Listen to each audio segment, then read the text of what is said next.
we can trace the present warming trend back at least 200 years, to the end of a very cold period in Earth's history. This cold spell is known to climatologists as the Little Ice Age.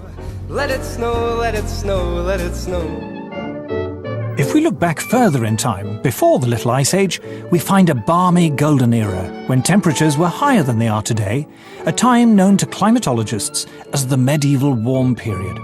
So here we're looking at the ice core record from Vostok, and in the red we see temperature going up from early time to later time at a very key interval when we came out of a glaciation. And we see the temperature going up, and then we see the CO2 coming up. CO2 lags behind that increase. It's got an 800-year lag, so temperature is leading CO2 by 800 years. So obviously, carbon dioxide is not the cause of that warming. In fact, we can say that the warming produced the increase in carbon dioxide. CO2 clearly cannot be causing temperature changes. It's a product of temperature. It's following temperature changes. Few things annoy me more than to hear people talking about carbon dioxide as being a pollutant. You're made of carbon dioxide. I'm made of carbon dioxide. Carbon dioxide is how living things grow. Volcanoes produce more CO2 each year than all the factories and cars and planes and other sources of man-made carbon dioxide put together. More still comes from animals and bacteria, which produce about 150 gigatons of CO2 each year, compared to a mere 6.5 gigatons from humans.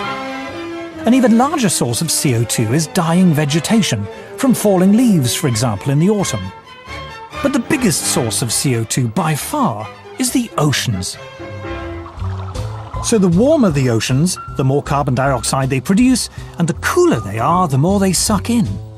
But why is there a time lag of hundreds of years between a change in temperature and a change in the amount of carbon dioxide going into or out of the sea? The reason is that oceans are so big and so deep, they take literally hundreds of years to warm up and cool down. But if CO2 isn't driving climate, what is? So Professor Friis Christiansen and his colleagues examined 400 years of astronomical records to compare sunspot activity against temperature variation. Once again, they found that variations in solar activity were intimately linked to temperature variation on Earth.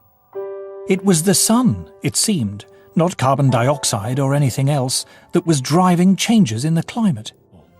The sun is driving climate change. CO2 is irrelevant. We happen to have temperature records of Greenland that go back thousands of years.